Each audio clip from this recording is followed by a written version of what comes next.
This is Sarah Stewart Holland. This is Beth Silvers. You're listening to Flashback 2016, a special episode of Pantsuit Politics.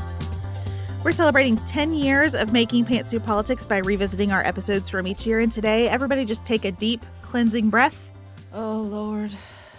We've hit 2016. We are going to remember. Another breath. Wait, okay, I need another take breath. it.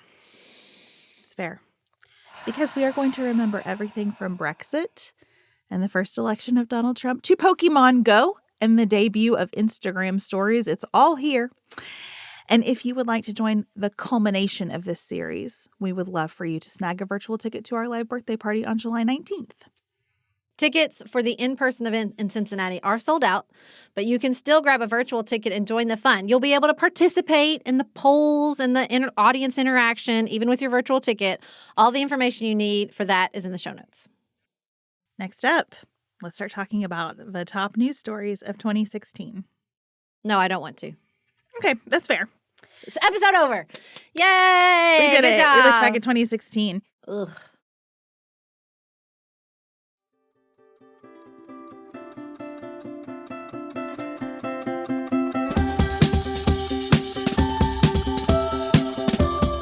It's crazy to think about how we were really building this podcast in the midst of the dramatic upheaval that 2016 contained. So obviously, elections were where all of the top stories lived. That we had Donald Trump win the Republican primary and go on to win the general election. That we had the rise of fake news as a term and also as something that we are contending with, misinformation and disinformation. Oxford dictionaries named post-truth the word of the year. We had Brexit all just one time. Like, it's just all right there. Brexit is another place like the Matt Bevin election that I wonder, why did we not take that more seriously? I mean, it's not that I didn't take it seriously. I was very invested. But I don't think I saw it as the warning flag it was. When I looked back at these headlines, I wish I had done a better job putting pieces together. Because it's so hard to do on the fly. It's so hard to do on the fly. So in my list of the top stories of the year, right after all of the 2016 American election stuff and Brexit, came the death of Supreme Court Justice Antonin Scalia and the Senate's refusal to even give a hearing to President Obama's nominee, Merrick Garland. Can I just tell you something? I see you having a reaction. I'm having a very emotional reaction. When The Crown did the season on Princess Diana's death,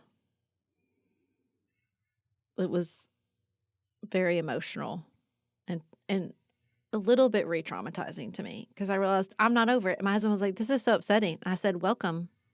I have been living this since 1997. And I just was like, I'm not over it. And can I just tell you? Same for this story. I'm not over it. I will be angry, rage-filled about this until the day I die. That's just the truth. I don't think you're alone in that, for what it's worth. Mm-mm.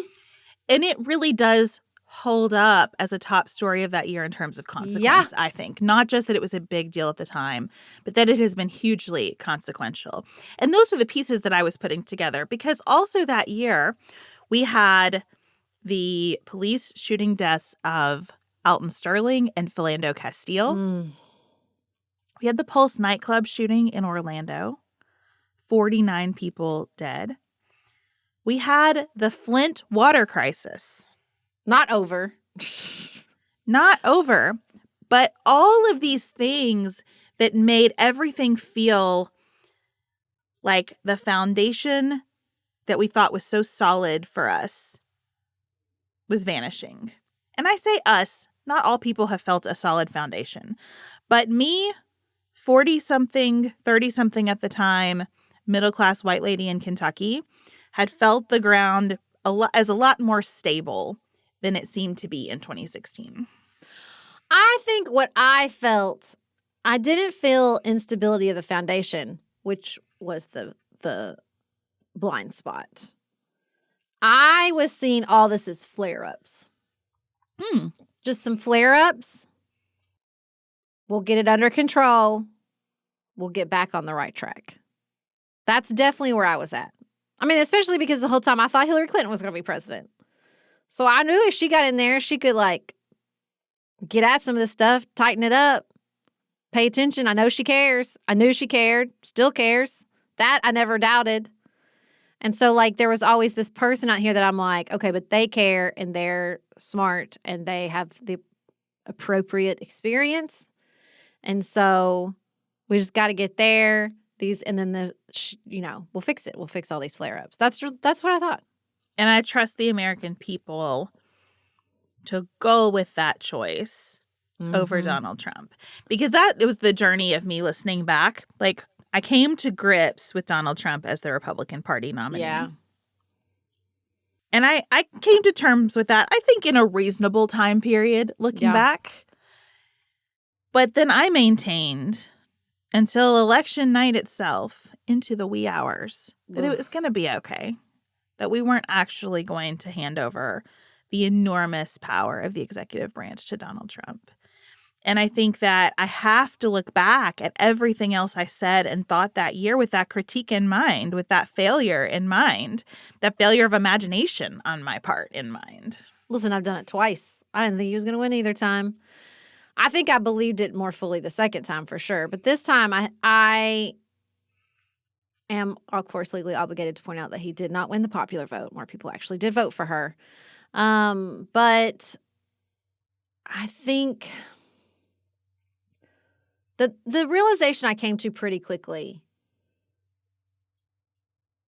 is that I had taken that Supreme Court battle and I had siloed it. When really, as we were just talking about, I thought, well, that told us everything we needed to know about how Mitch McConnell was going to handle Donald Trump. Why did we ever think he'd protect the institution? He never gave a shit or that anyone would. Because, looking back, if Mitch McConnell had faced enormous pressure from his caucus to change his mind about that, it could have made a difference. Yep. But we saw then, actually, no. We are just going to go accelerator to the floor on power. Yeah. And so I think I realized that, and I realized pretty quickly afterwards that, like, what was so hard for me, particularly around her in the election, was people's perceptions of her and I feel safe saying this, whatever, how many years we are now, 7 years, late years, whatever, how many years, I don't even know, 10, 9, that I knew they were false. I had personal experience with her. I knew what kind of human she was. And so the crazier they got, I think I both told myself, well, this is this misinformation stuff, but everybody knows that. Or it's so obvious that this is, completely disconnected from reality. She's not running a child abuse ring. That I couldn't see that what was happening is she had to get worse so he could get better. The worse he got, you don't even have Access Hollywood on this list. Remember that? I do remember As long as I live, I will not forget Lin-Manuel Miranda on Saturday Night Live singing "He's Never Going to Be President Now," the day after that story broke, or after the weekend after that story broke. Like, it just lives rent-free in my head. I think about it every 45 days. So, realizing oh, that's how it worked. She had to become monstrous so his monstrousness could be calibrated and excused. And that's what I couldn't see happening in front of me. But I did put the pieces together pretty quickly afterwards. And I think that where you said flare up, I was probably doing a similar thing in that I knew what was being expressed from some pockets was real, but I thought those pockets were much, much smaller than they were. I assumed that we were all taking misinformation in the same way, that we were all concerned about Russia using bots to amplify certain stories on social media, and that we all could recognize when a story was being manipulated, and then we all agreed on what the official sources were and what the bonkers internet sources were. Our sincerity is off the charts in these conversations So in 2016. We're so earnest and adorable. And clueless in a lot of ways. Clueless. And I just kind of listen back and think, well, Beth, you learned a lot. You've learned a lot in 10 years. Can we talk about Brexit? Let's do.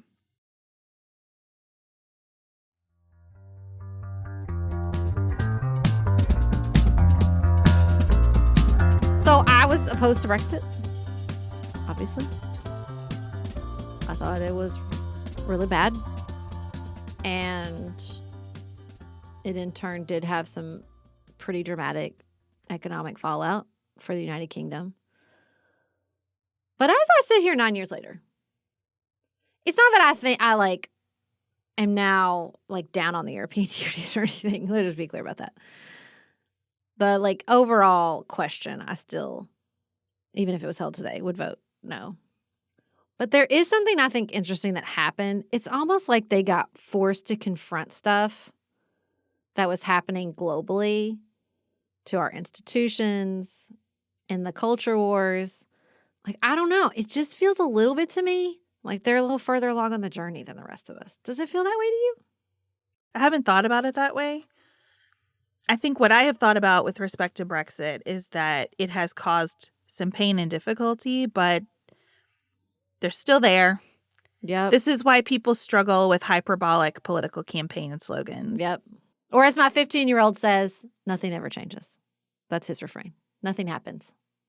Yeah, and I think that's both true and not. Yeah. Because a lot has happened, and Brexit has put a lot in front of them, and still a lot of unresolved pieces.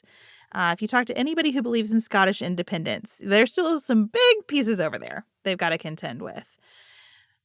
I also, though, recognize that I probably predicted some dire consequences that have not come to pass from Brexit. Yeah. And I'm really trying to keep that in mind living in the second Trump administration. Because as we've reflected on a number of times, some terrible, terrible harm happened in his first administration. Not the least of which is how many people died from COVID, who might have been protected had the president taken a different approach to managing it. And still, for a lot of people, the reality can be remembered as my 401k looked great during his first presidency, and I want that again. We are resilient and adaptable as humans. And so that's what I look back on this list and think about. I said the sky would fall about a lot of things, and the sky is still up. Doesn't mean everything was perfect in the interim, but it does mean that we can weather more than we think. Well, if that's not a takeaway from the top stories of 2016, I don't know what is. So as part of our series, we are also choosing an episode that really captures something about the year for us. And Sarah, I thought I would talk about our episode from February 23rd, entitled Education, the Most Important Issue We're Not Debating. So if I can situate this in time for us a little bit, we had just had the Nevada primaries. So Hillary Clinton is pulling ahead of Bernie Sanders at this moment. Jeb, ! Has just dropped out. I just want to take, can you just, I have to interrupt you. The best thing to come out of 2016 is Jeb, ! Please clap. I use that GIF once a week. Once a week. It was a gift to humanity. It's perfect. I say it more than once a week. Yes. Please clap. It was Please so clap. good. Thank you, Jeb. I just could hug him. I could be like, 2016 was shit and it was hard on all of us, but you gave us a gift and it's still giving 9 years later. It was a real expensive gift. But worth every penny. It's earned it. Well, you can say that because it wasn't our money or mental health. Right. But that is worth millions of dollars to me. Oh.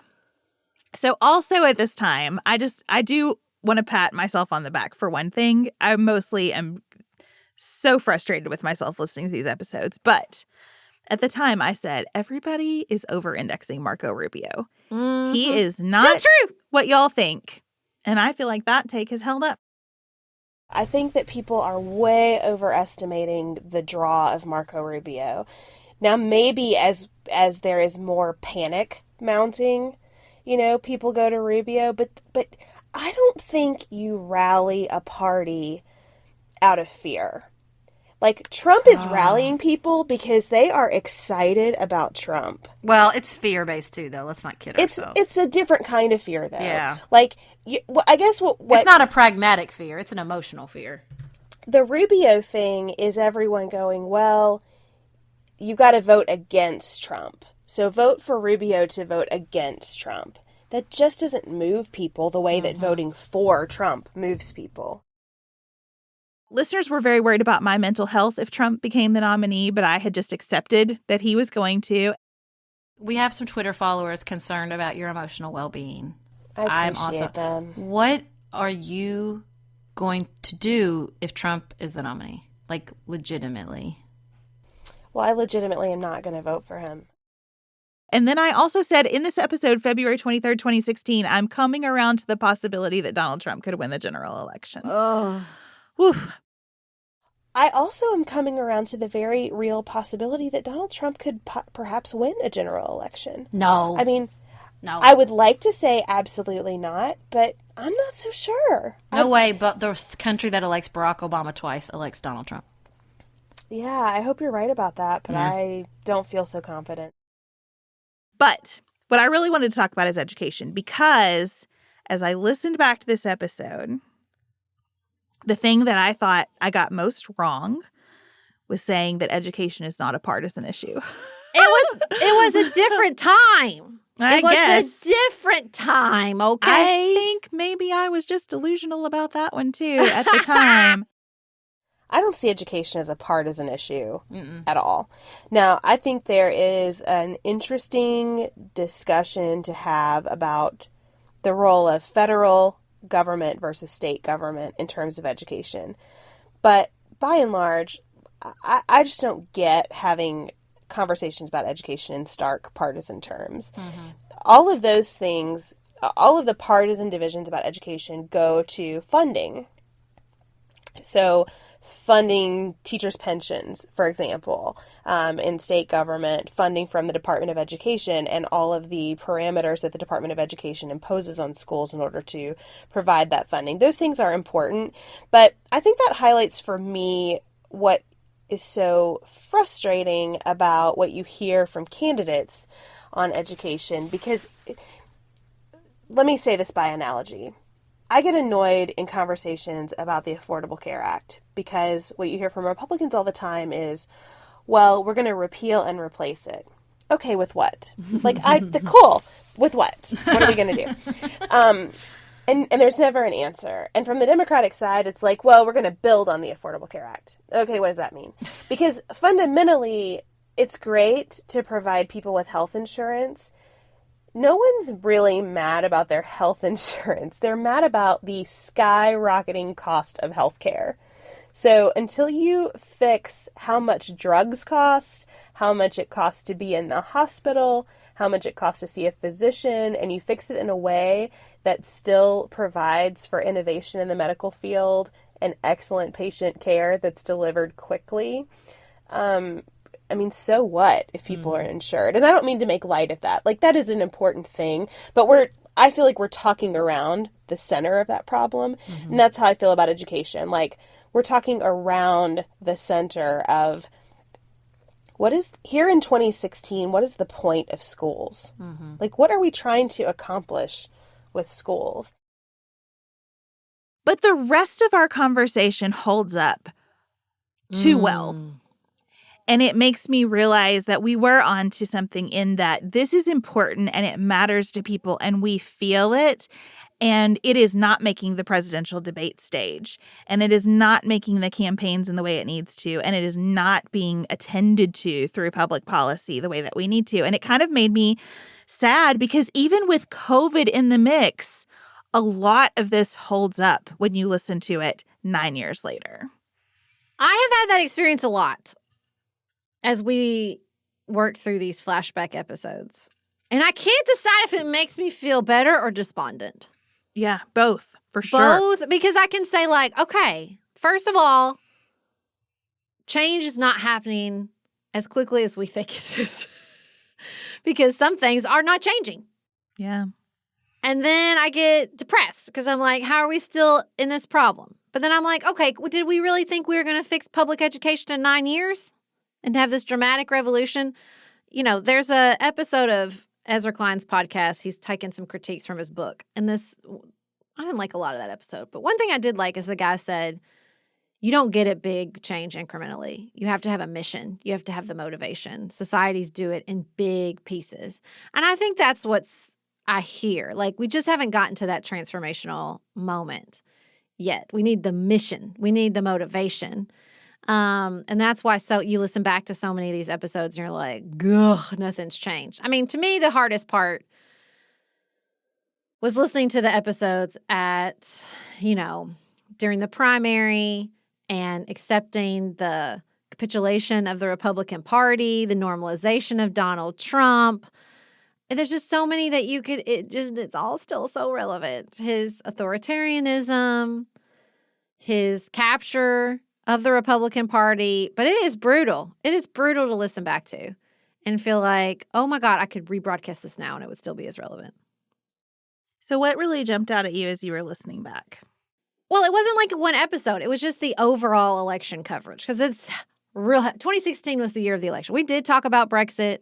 We did primers. We did all kinds of stuff. But, I mean, we were at the conventions. We were covering the debates in detail. We did the countdown. We did like 6 episodes out or 6 days out, 5 days out, 4 days out. Like, it was very intense. And listening back, there's also a lot of interviews, which I thought was pretty interesting. Like, it's fun to go back and look at some of the relationships we were building. But I think the capitulation of the Republican Party, even as a person who wasn't a Republican, is the hardest to go back and listen to. Like, we talk about Paul Ryan and we talk about Mitch McConnell and we talk about all these people. And like, I think why it's so hard to listen to is even all these years later, I don't understand it. I think that's what makes it so hard. I definitely feel like I had to go through some of you can't trust even your political heroes before you had to. Like, I think about some of the ways that you've processed what happened with President Biden and his reelection campaign, and it feels not dissimilar to the way that I felt about Paul Ryan. I had such high hopes around Paul Ryan. And it was just so head-spinningly disappointing to see him act in ways that I felt were completely at odds with what he said public service was supposed to mean to him and to, people entering it. This was just a confusing, awful time for me and for the country in so many ways, but not for everybody. And that was my short-sightedness. I believed that it was a confusing, awful time for everybody. And even by the time that he won the election, did not fully understand how many people were celebrating Donald Trump and were celebrating what they felt was going to be a new movement, and that did in fact become a new movement.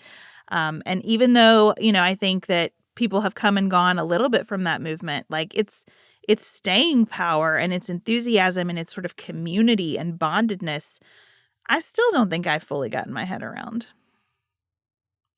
Well, for me personally, too, I was going through the election. So I was knocking on 5,000 doors over the course of this year running for the Paducah City Commission. And so it like blinded me to what was happening online. But there would be moments of like real insight where I would say like, oh, this is bigger than online. It's showing up at these doors I'm knocking on. But overall, it was such a positive experience. I think it was like a protectant, like it was so empowering and incredible. And I loved it so much. And then I won the same day he won. It was so bad that it's like all just wrapped up together. And I think it kept me from being, or maybe kept me naive in a really weird way, because I just was having this like incredible democratic experience running for office. At the same time, this election was like shredding so many big pieces of our democracy. That's great, though, isn't it? I mean, isn't that a Mhm. good lesson to take away from 2016? That even when it feels like everything's falling apart, something's going right somewhere. And if that Yeah. something is close to home, even better. And if that something is a place where you can personally dig in and make a difference, you know, that seems as relevant today as it was then. Yeah. I love that.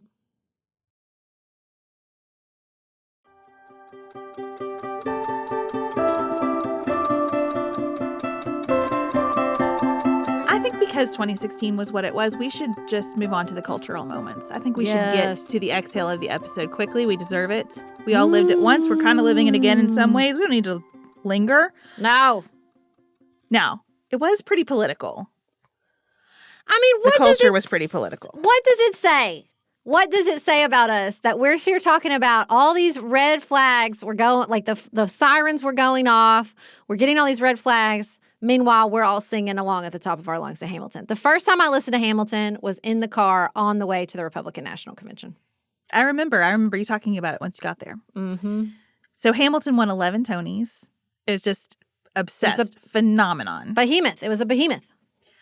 Also, Lemonade from our girl Beyonce.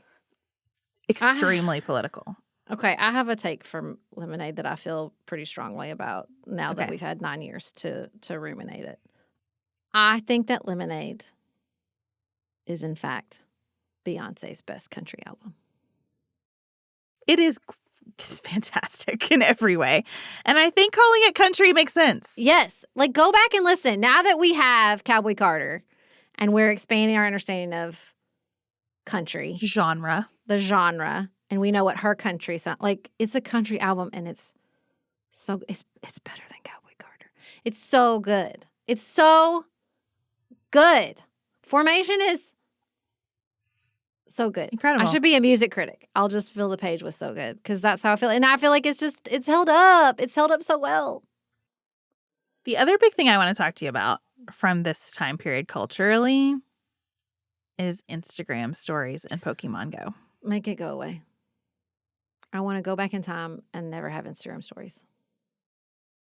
I think both of these, what do you even call them? We're 9 years later and I'm still like, what do you even call them? Both of these developments demonstrated that we were living our lives a lot more online than I even realized at that time. The amount of time I spent trying to get the link feature on Instagram stories, like get enough followers so I could add a link. I don't even want to talk about it. That was my one wild and precious life that I dedicated to that. I remember when we made a celebratory video about it, and it did feel like we had won the lottery. Yeah. It was so stupid. It's really stupid. I just look back. Listen, I'm going through a real moment and real re-examination of my history with social media, probably as a part of our 10-year retrospective. And I just think we all got so scammed. I can't believe for so many years we just accepted as truth that if we gave it away for free, it would make us money. They told us over and over, just give it away for free. You'll make so much money. We felt when we were trying to get to 10,000 followers so we could have that link that we were working for ourselves. Yeah. And we were working for Instagram. Yep. Pokemon Go felt like this fun, entertaining thing that we were doing for ourselves. It's all been for the platforms the whole time. Yeah. Yeah. That's what's so hard. And I mean, I also think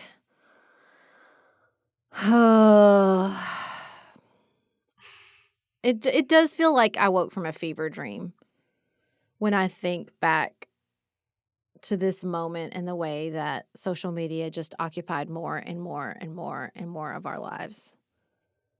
I just saw somebody on Substack be like, I would rather read something about the internal lives of mollusks than one more thing about what people gained by putting their phone down. So, that's a good sign, though, to me. That's a good sign that we're all talking about it so much. Everybody's like, can we talk about something else? Because it does feel like the fever has broken. But, man, to go back and think that was it. That was the moment where they really locked us in. They really got us on there all the time. They're like, you don't need just one post. You need to be posting constantly. In the history of Pantsuit Politics, 2016 was wonderful in the sense that I lived on Twitter that year. And because of that, I met some of our listeners who are still so important to me. I just texted Bryn yesterday to say happy birthday, and I have his wedding date on my calendar. Yeah. There are some people that I would not know were it not for the time that I spent on Twitter that year. And I did develop relationships with them that are real and meaningful in my life. And I don't wish for that time back. And I just don't know that you can have that anymore. Like, I don't know that that could be created again. It all works so differently. The purpose is so different. It's so commercial. It's so much performance now. I just don't think that I could recreate that moment as much as sometimes I would like to. Sometimes when I'm watching a debate or something, I do wish for that group. It felt like a small group that just was chatting with each other like a group text. I guess that's how you recreate it now. You have a group text. Yeah. But social media just doesn't do it anymore. I didn't realize Stranger Things was like the big deal in 2016. Man, that show's been around a long time, and they're all still pretending to be teenagers. Yeah. I wonder what that says about us. What does it say that this is the year that show hit? Because it's kind of deeply nostalgic. It's from a time period where there are no phones. There's like this lurking monstrous present underneath the surface. Man, I think there's a lot there with the rise of Stranger Things alongside Hamilton. It's a little on the nose. Little on the nose. Well, 2016, I think let's just put it behind us now. Oh, I think there are better things ahead for us in this retrospective. Oh, my Lord. Oh, my Lord, please. That would be fantastic. But we did it, and you were with us, and we are grateful for that. And if you weren't with us, then good for you. I hope that you were enjoying your life in 2016. I'm so grateful that you're here now.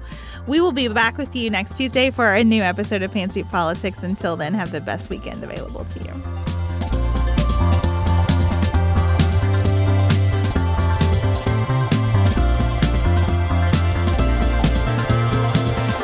Pantsuit Politics is produced by Studio D Podcast Production. Elise Knapp is our managing director. Maggie Penton is our director of community engagement. Xander Singh is the composer of our theme music with inspiration from original work by Dante Lima. Our show is listener supported. Special thanks to our executive producers: Stephanie Elms, Sasha Egolf, the Villanueva family, the Bookshelf on Church in Kilmarnock, Virginia, Lindsay Sauer, Laura Martin, Kristen Wendell, Christina Werner, Kristen Heidinger, Kimberly Ludwig, Julie Huff, Jill Biziano, Jessica Borrow, Jan Feltz, Jackie Franklin Earp, Heather Ericacy, the Charney family, Gabrielle McDonald and Wren, Ellen Burns, Connie Perchetti, Christian Campbell, Beth Loy, Ashley Terry, Anya Binsaka, Amy and Derek Starr Redwine, Carla Hegemeister, Emily Ho, Emily Grover Kopek, Christy Johnson, Sharice Winter, Ashley Kennedy, Mark and Rachel Redman, the Dixon family, Chelsea Garter, Christy Matthews, Ellen Scott and Karen Shoebottom, Jeff Davis, Kathleen Gallant, Michelle Wood, Nicole Berkless, Norma Starry, Paula Brimmer, Sarah Little, Vicki Jackman, Will and Jess Conway. Sorry, I thought you were going to talk longer. Oh.